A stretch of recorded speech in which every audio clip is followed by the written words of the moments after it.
is state-sanctioned belief, and it's probably why it terrifies me the most. It's not that people believe things that are not true. I used to think that's what it was, and it's not that. I used to think that. It's not that.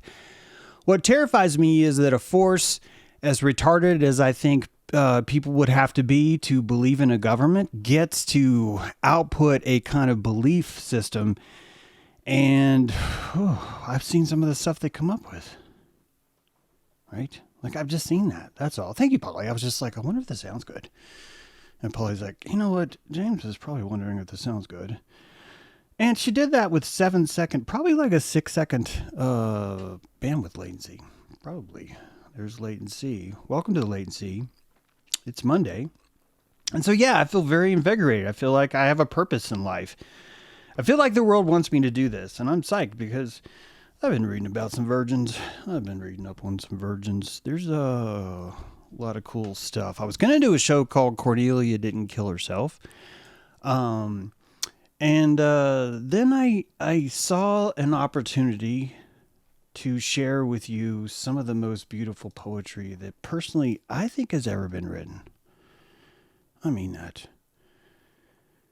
And I put it in the live stream description. Let me go over here and pause that.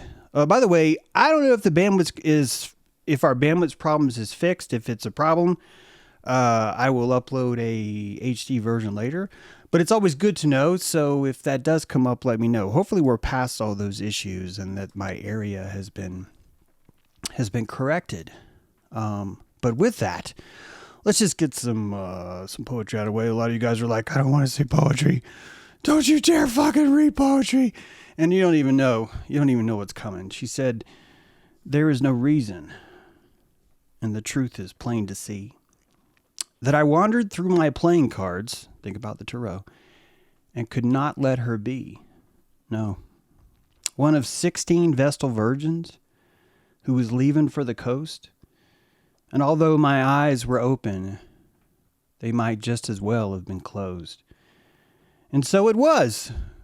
Later, when the miller told his tale, he said that her face at first just ghostly, and then turned a whiter shade of pale. We've got a big resonance around white around here. We are Quetzal supremacists. Am I right? We are white supremacists around here. Oh yeah, I forget that word probably means something different in the modern vernacular. But yeah, I'm still maintaining that everything that you see as white is actually a color that you and I cannot fathom yet, and that all white things come in. It's a blinding. The sensor is in clip. You understand? The CMOS sensor, that 1-inch sensor that everyone covets, is seeing too much light, and all you get's white. And all things that vibrate white are actually vibrating more information, but you and I need more practice to drink it. That's what I think. And our colors are getting us closer to a fiber optic version of seeing God. And that we level up slowly over time. We implement these stair steps. And the stair steps build up our framework and our ability to see stuff. So there you go. And the white virgin is such a crucial clue to all this. Like, it really does kind of push you in to where we're going with this. And I want to talk about it. I think some of you may not know what Vestal Virgins are, and it really comes from Vesta. Vesta is the goddess of the hearth. However, one of the few, I would almost say only, but honestly, I wish I knew everything that I don't know about Roman gods. I wish that I knew. I haven't found any more, but it's one of the few non-anthropomorphic spirits in Rome, which is, I think, kind of a big deal. The fire itself, the Zoroastrian flame itself, really was more of the symbol of Vesta. And sadly, if you go to Wikipedia, you're going to see a picture of Vesta. You're going to be like, oh, there she is. And that's like a much later painting that was done. And that would not have been seen back in Rome. That's not how Vesta was seen. It was the essence of this pure fire. This is why I said Zoroastrian, because it's that exact same concept. But out of this one concept, we invented pimps. I'm about to show you. We invented sororities. We invented virgins. We invented whorehouses. We didn't invent whorehouses, but we standardized the whorehouse under a legal framework, believe it or not, called Pax Deorum. And we set about creating a society around this whorehouse, Romulus's whorehouse, the immortal one. The reason why Romulus would be immortal is because he's running a whorehouse. You see what I'm saying? What does a virgin and a whore have to do with each other? You need to see my episode called The Sacred Whore. I authenticate why these two words are so crucially the exact same framework, that you can't have one without the other, and that you need this resonance between the two because it has its built-in, it's like a little capacitor that has power already built into it. And the one pole is virgin, the other pole is whore, and that the more hoary one side gets and the more virgin the other side gets, you can build an entire city off of that. And the entire city would fall apart, would be destroyed, if the anode and the cathode spoke to each other. Meaning if one of the virgins took her hoo-hoo and found herself a little ha-ha. And the ha-ha found herself a little hoo-hoo. That's called shorting out the battery. And Rome's a battery. Romulus is a battery. The land of Romulus is really the best way to understand what Rome is. I've told you before that the story of Rome, first of all, you have divine twins, Romulus and Remus. One is immortal, one is not. We've talked about how Castor and Pollux and Gemini, the constellation, are rising up over the horizon, and Rome saw Canis, the dog star, as nursing one of the immortals, the one who was not immortal, over the horizon. So you have a star cult that's built. And then you have the oldest religion in the world, the oldest profession in the world, which were the same thing. You have the sacred rock. You have the worship of Priapus, which you're about to see pretty saturated in all this. All these things are we've spoken about before. So if you're looking for more information, that I've got a giant cache. A giant, as you're about to see, a giant penus Vestae of information about that. That's actually a real word. It's a real word. Yep. Penus is really more akin to vault. It's really more akin to storehouse. Yeah, I didn't know that. And now I know. I'm calling my guy the Longhouse. That's what I'm gonna, because the Hody Nashoni. He's a Hody and a little Nashoni. He's a little naughty. And this Romulus idea of Priapus, if you don't know, Priapus is probably the first religion that was built off the idea of being aroused, that when one became aroused, they entered into a kind of animistic state, They entered into a kind of an animistic kind of a psychological state, a sort of zombie-like thing, except for they're hard now. They, in a time of gluttony, when one became enraged, enthralled, as it were, one would enter into the pulpit, they would become a divine epiphysis, and they would enter into an animistic state, and entitlement would raise, and one would fulfill their destiny, so to speak. And that this kind of psychological shift, I believe, was seen as a possession back then, because it was the only way that one could truly understand how those two people were the same person. How one minute you can be a horn dog, and the next minute you can be like, hey, what's a macaroni and cheese? Oh, that was great. And you're smoking cigarettes and you're ready to go to sleep. These are two different people. They're two different people because they're so different. And these two different people are fighting for the civilization of Rome. And so you end up creating a pact, a law, Pax Deorum, this peace with the gods law, contract, binding contract. And that contract says that we will be blessed as a city as long as our whorehouse is clean. Now, that's not exactly the rules, but I think that you're going to see in today's episode that that's kind of where it went.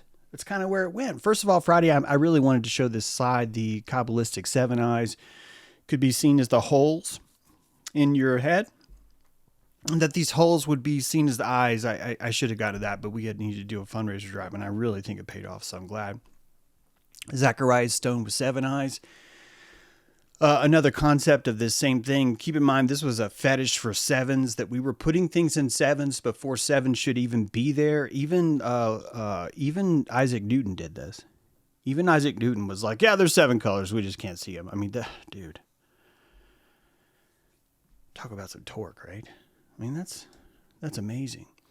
We did discuss this, but I want to remind you, every time that you hear about a horn on some sort of revelatory being, I need you to picture that the actual horn has an eye on the end of it.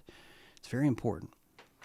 Witness is a piercing horn, and this horn of light, this halo of light that some people, who I think are retarded, by the way, who try and suggest that the statue of Moses was a typo, and that we gave Moses horns because it was a typo back then, and Michelangelo just looked it up wrong. This is like really stupid to me, because you have this conceptual understanding of the horn as being the king or the antler. You have the shofar. You have the ancient Egypt cults that utilized this horn as a calling of prayer, and that this was the calling of vision itself. So seeing the horn as sort of an eye itself, I think, is very, very appropriate. And I would have talked about that Friday. If you guys will keep that patron budget up, you'll never hear from me. You'll never hear me say, hey, get over, please. The world is coming to an end. I'm wearing a sandwich board saying the end is near because I don't have enough patrons.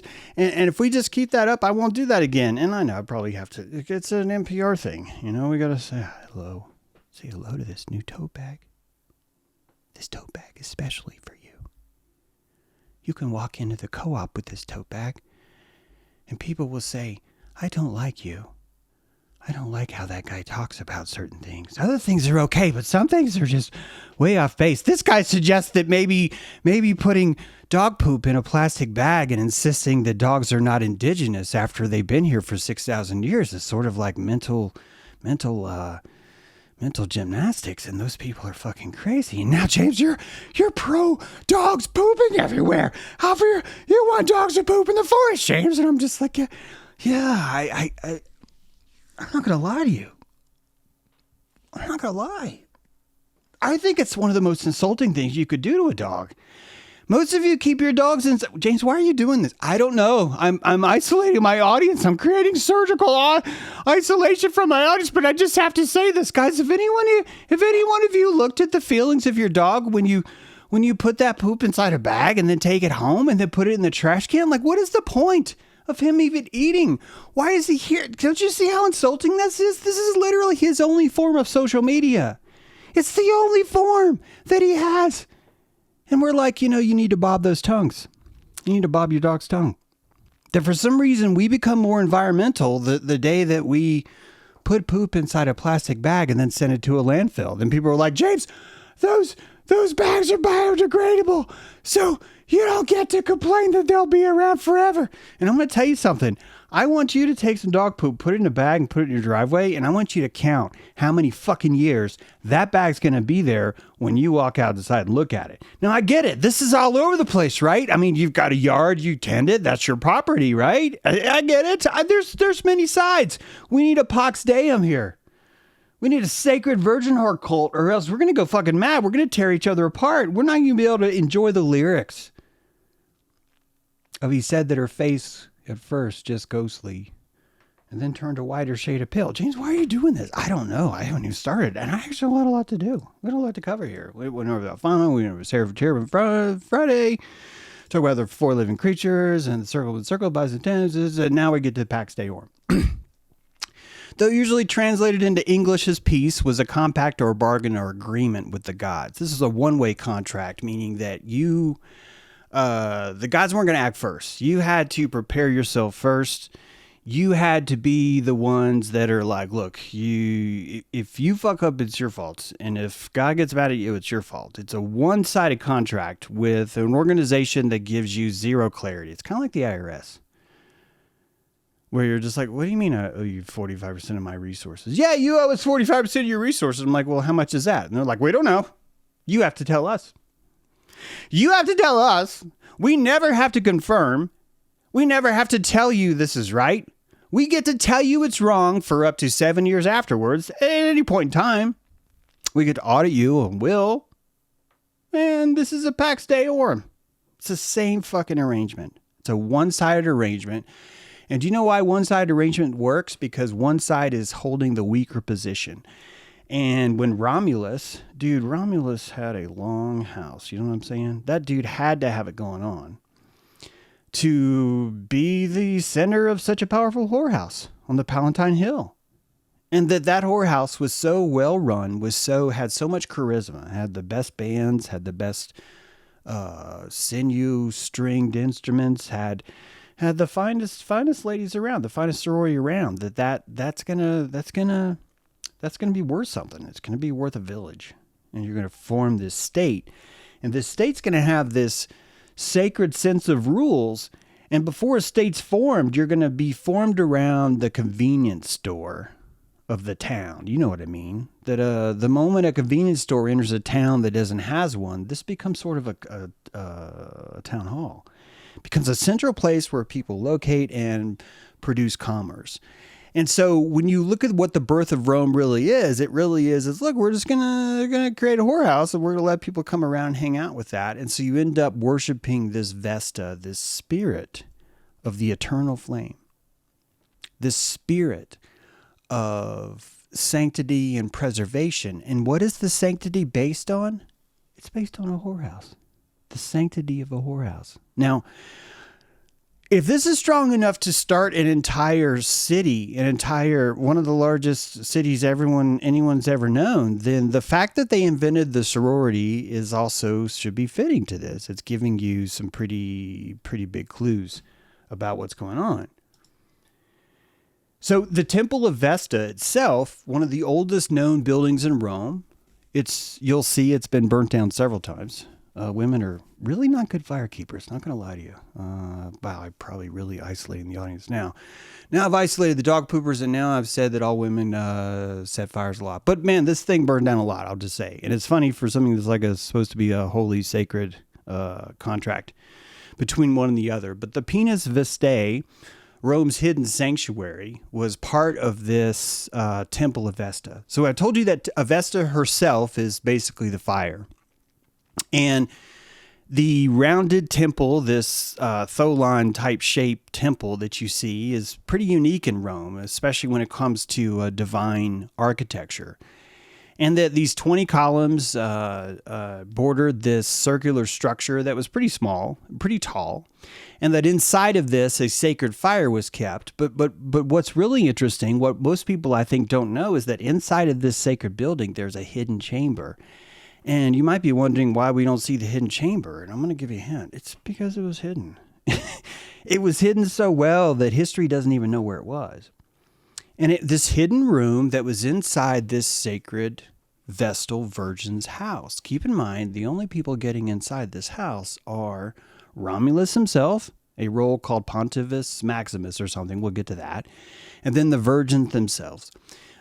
Basically a sorority of 30 virgins, 10 house mothers, 10 active sorority sisters, and 10 pledges or recruits. And that this is a moving system run by Romulus itself, which is why I hope that you can see why I sort of jokingly, but also am very serious when I tell you it's a whorehouse. And I don't mean this to be an insult. I think that the moment that the Temple of Vesta became an official sanctuary, they stopped calling it a whorehouse. I still think it was, but it's very similar to the way we might call Madonna a virgin, like the singer Madonna a virgin back when she was singing like a virgin or whatever. Society is hypocritical by design. It's not a flaw that's built into one specific generation. It's a form of movement, really, isn't it? It's kind of like an economic engine. So the Temple of Vesta, I think, is really the first, not the first because they stole it from Egypt, but one of the earliest forms of the Holy of Holies, the hidden chamber. You have, and we don't even know where it was in this Vesta building. We don't even know where it was. But on the right, if you're looking at the slides, I'm showing you a quick diagram of the Holy of Holies, and then there's the curtain separating it from the holy place, and then outside of that holy place is the outer church. And that the Vesta have this exact same layout, the exact same thing. And seeing this building and knowing that the only man who could come inside this building, there's no pun intended there, sorry, is Rome's first pimp, the Pontifex Maximus. The Pontifex Maximus was Rome's chief high priestess, the supreme broker of the city's covenant with the gods. Originating under the kings, think about this is basically Romulus. That the role of Romulus as lead pimp is become standardized for running the city. That even though you're looking at a temple of Vestal Virgins, that why is there one dude that gets to go inside? Okay, this is a concubine. Let's be honest, it's a concubine.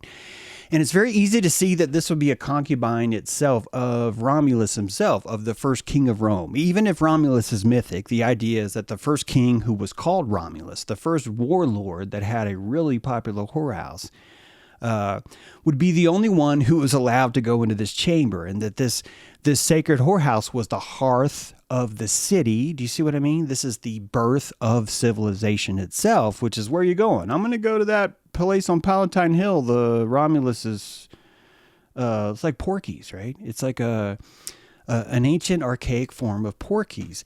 And just like a convenience store, just like the Quick Trip will build a community, just like the Dollar fucking General will build a society out in the middle of nowhere, so too will a whorehouse. It will, if you build it, they will come. That is an intentional pun. That is funny as fuck. And you should be hitting thumbs up right now because that's a good one. I'm going to need at least one subscribe from you, because if you build it, they will come is the first initial motto of the Vestal Virgins. That's not going to be on a quiz. Do not walk into any other standardized test and put that down. This is me telling you that every stream I tell a lie. And that lie could be that every stream I tell a lie. That actually could be the lie. You're never going to know. But you learn about pimps here. Did you know Julius Caesar had this role? Dude, I want you to picture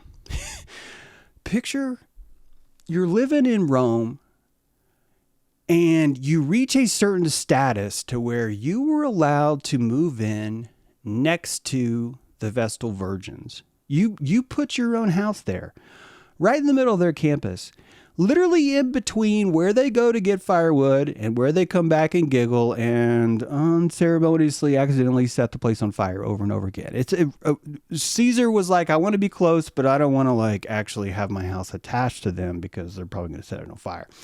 So when I show you the plans, you might be wondering, why? Look at old Julius Caesar sticking his ass right in the middle of the Vestal Virgin campus. And it's like, yeah, dude was having fun.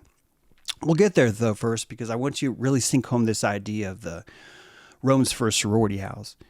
Because long before campus Greek life, Rome had its own elite sisterhood, this 6 handpicked girls sworn into a 30-year term as the goddess Vesta's live-in attendants, okay?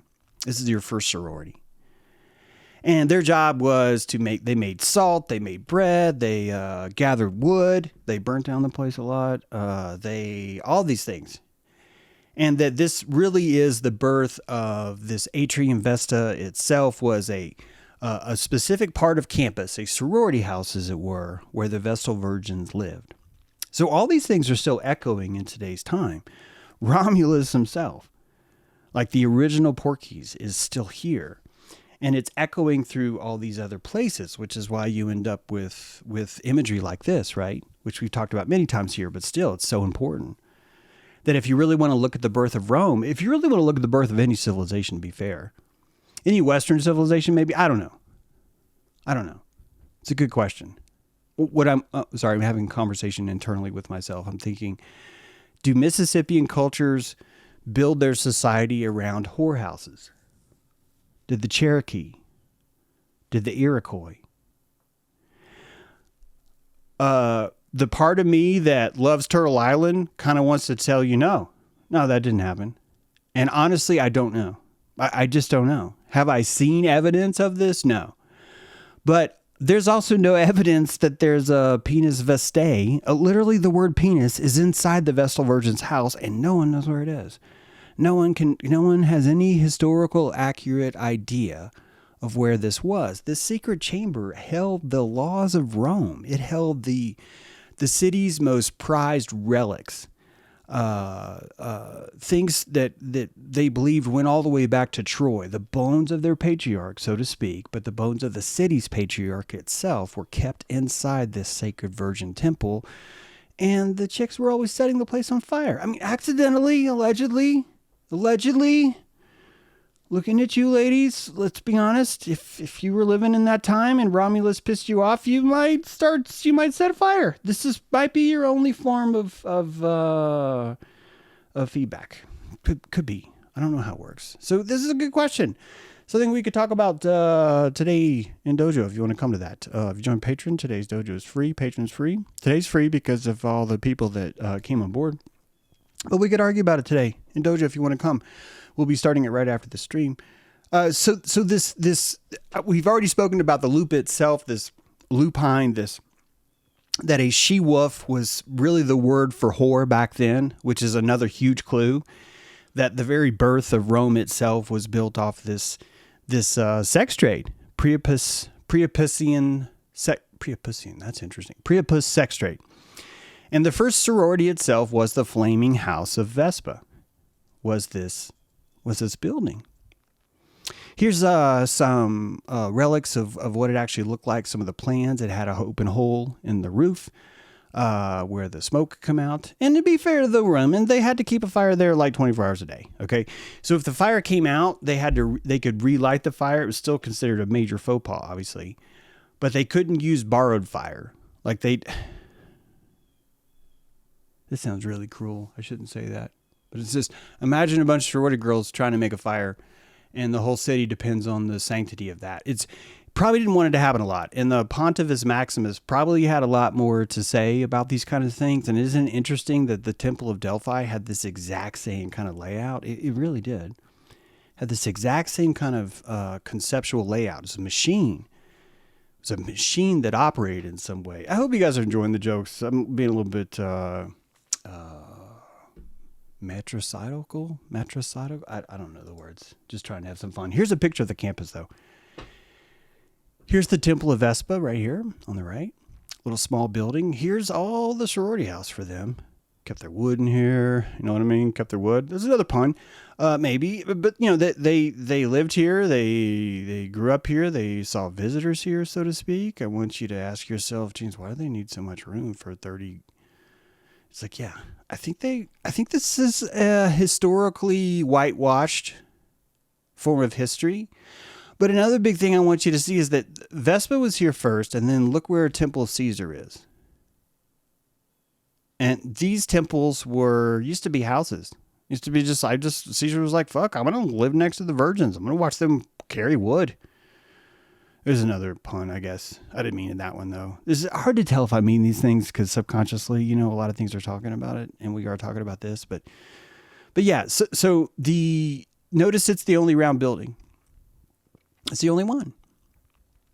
And it harkens back to that pagan days, which is another reason why the Pantheon, I think, was round also. It was an appeal to the older kinds of civilization that had an older kind of ritual, which is why it was so important to honor these Vestals.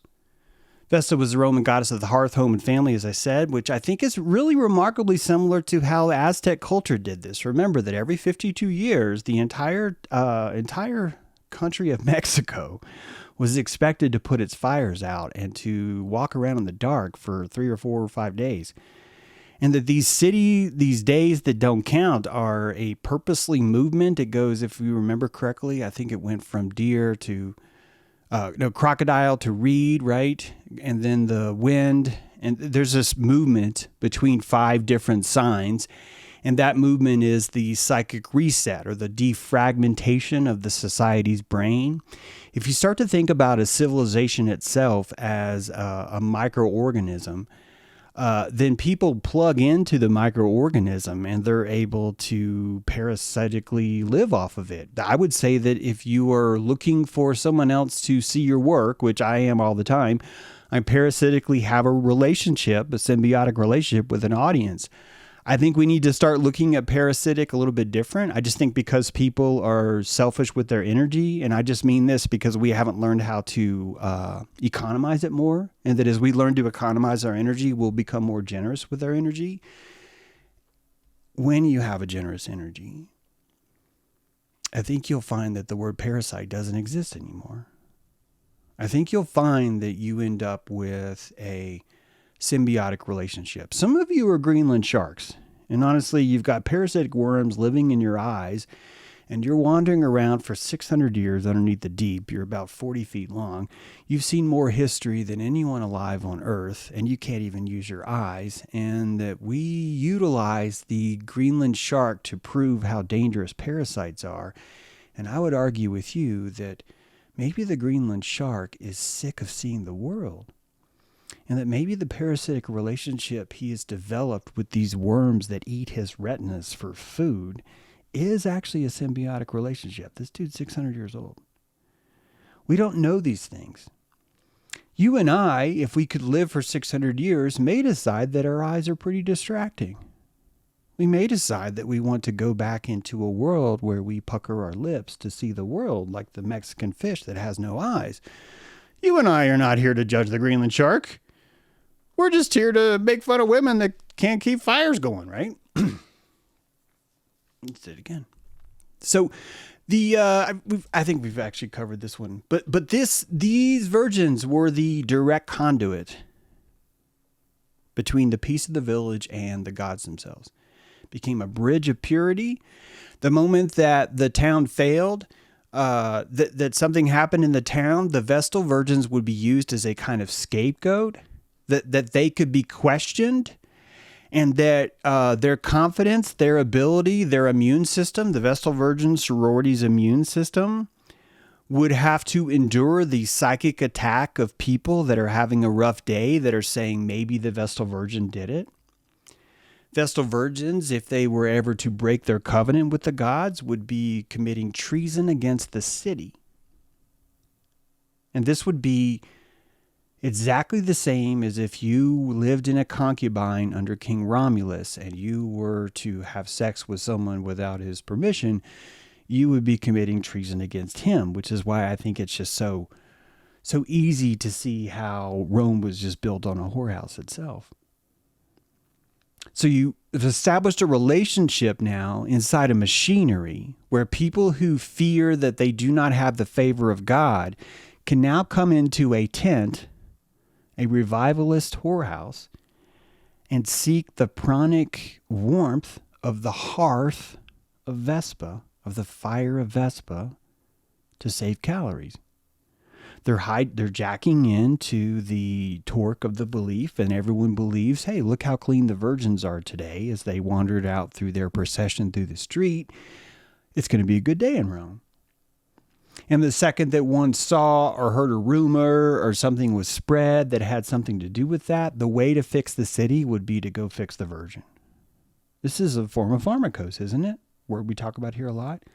It's a form of technology of belief. It's a form of utilizing a way of changing something inside of you by changing something outside of you.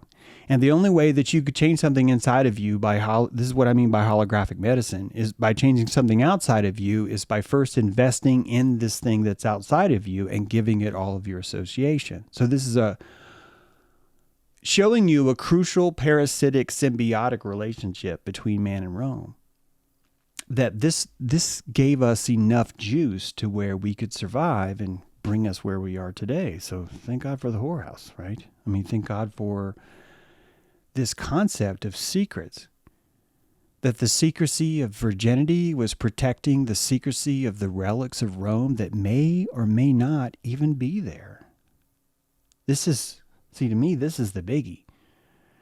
One thing you'll notice about Luxor, about the Holy of Holies, that's a little bit different, is that when you go into the Egyptian Holy of Holies, there's not such a stringent form of only one person is allowed to walk into this place. That technically the Holy of Holies itself is a place, but that place everyone could see on the Egyptian Yom Kippur. I think it was spring, guys, don't quote me on that, but that the floating of the barge down to Luxor would actually bring in Adam and Eve on side of this barge. They'd be standing, and later Horus with the little child in between, and that the trinity of these three things was brought into Luxor and placed into, ready for this, guys? Into the rib cage of Luxor, the Temple of Man. And the Aztec new fire is built inside the rib cage of the Uxlapotli, the person who's been chosen, and for the year walks around as the chosen god, and he gets to do whatever he wants. He gets to eat where he wants. He gets to sleep where he wants. He gets to sleep with who he wants. He gets to basically be the biggest asshole for a year because he knows what's coming to him. And that the entire city accepts this relationship because they know that they're creating a symbiotic relationship with this orc. And they know that no matter how rude he is, the truth is that this guy's going to have his chest hollowed out and a fire built inside of him to make me feel better. So I don't mind. It's a relationship.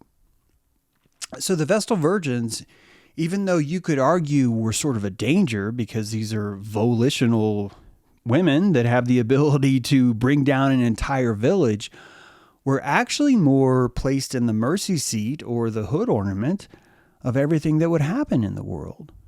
And this exact same thing exists in the Omphalos of Greece at the Oracle of Delphi, that you would come to visit the same sacred whore under the same conditions. And that just like Vesta has this penus Vestae, so too does Delphi only open their virginity temple during a certain day. There's a Yom Kippur. It's not the same, of course. It's more of like a seasonal. Let's just say it's every full moon that the oracle, the Temple of Delphi would open or see visitors, but it's actually much more complex than that they would go dormant, I think, for like sometimes months or seasons at a time or years at a time, things like that.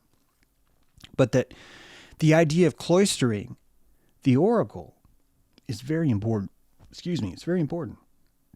And the same concept came up through nunnery, through cloistered whores. And that we end up with just looking back at truly an ancient rite of Priapus hidden in the politeness of everything else. Now, I've flogged this joke, forgive me, but let's just go over the history of this temple. April 21st, 753 is considered the founding date of Rome. That's a ceremonial date, of course, but that's when we say that Romulus said, "This whorehouse is open." Aligned with the Perilia festival. I don't know much about that. Of course, this is all on Palatine Hill, 775, 750 BC.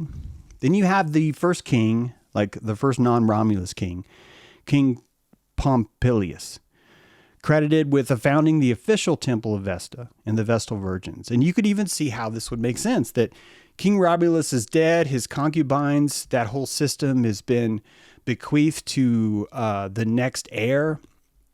We need to establish something more. We need to save our nonprofit from founders syndrome. This is a true life thing. It's sort of a weird analogy, but it just fits.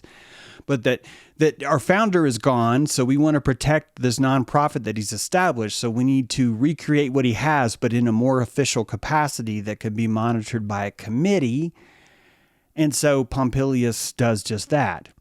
And so within 30 years from the quote founding of Rome, you have the founding of the Vestal House. So this really is the central hub of what makes Rome, Rome.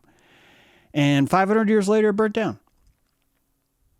And so then they're like, you know what? If we're going to build it out of stone, because stone doesn't burn, and what's the worst thing that can happen, right? And they did some renovations. They did pretty good. They last 200 years and it burnt down again.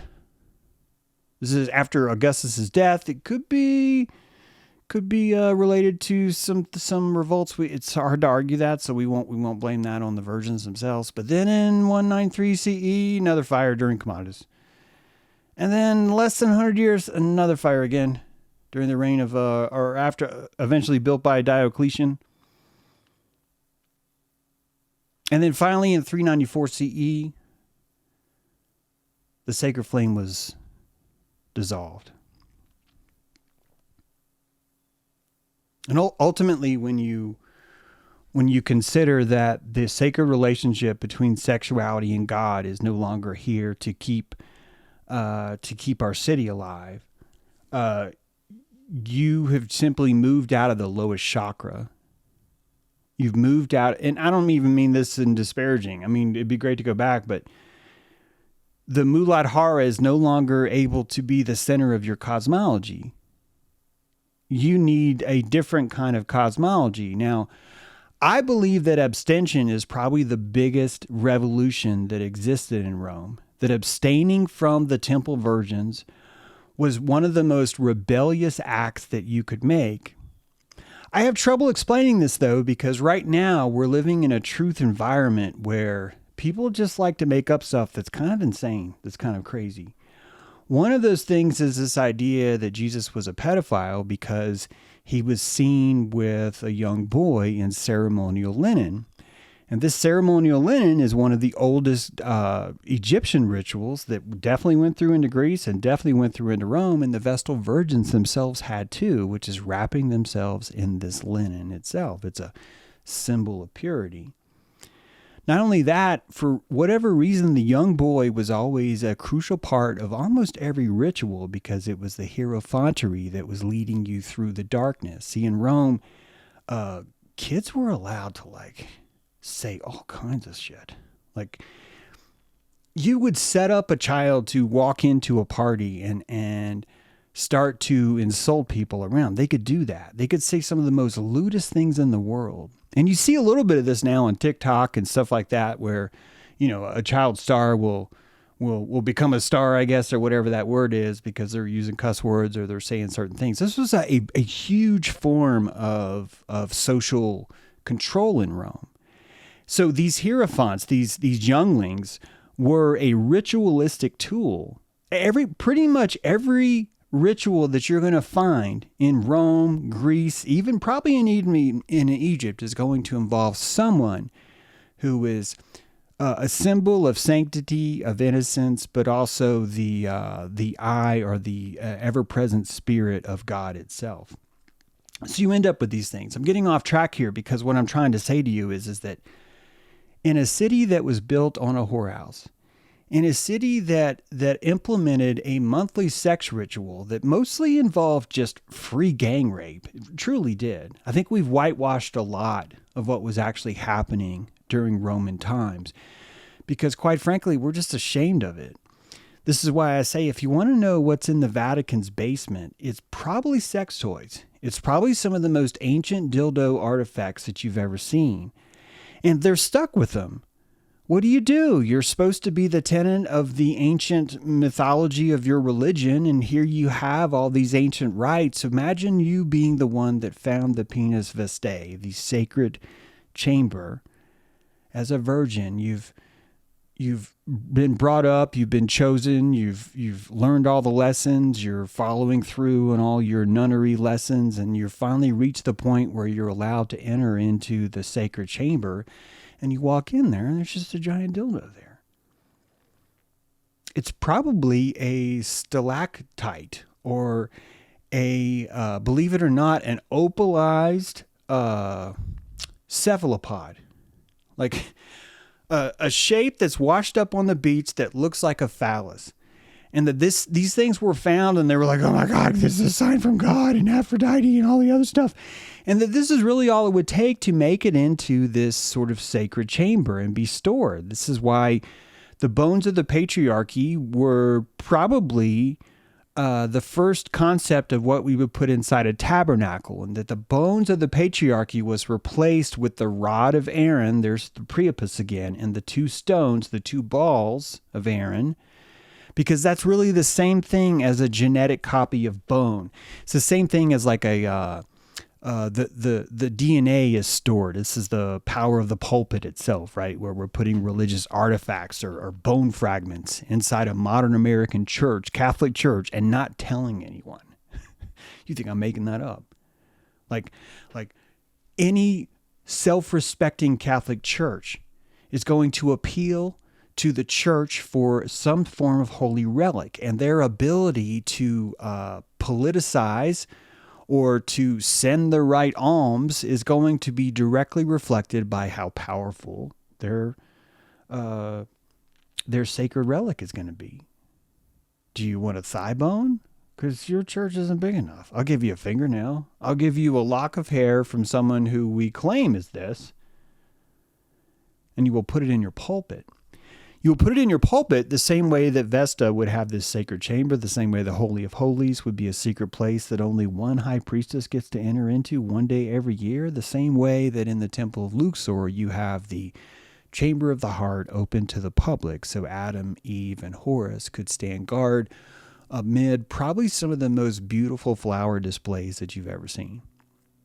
And that the dilation effects of just going there would be so uplifting that it would pound into you this recorded sacred gnosis of who you are. So chicks can't hold their smoke, man. That's what it is. And, that thing made out of stone caught on fire a lot. Like a lot, right? Which brings us to Cornelia, who didn't kill herself. Cornelia, one of the Vestal Virgins. Not the only one, but one story that touched me.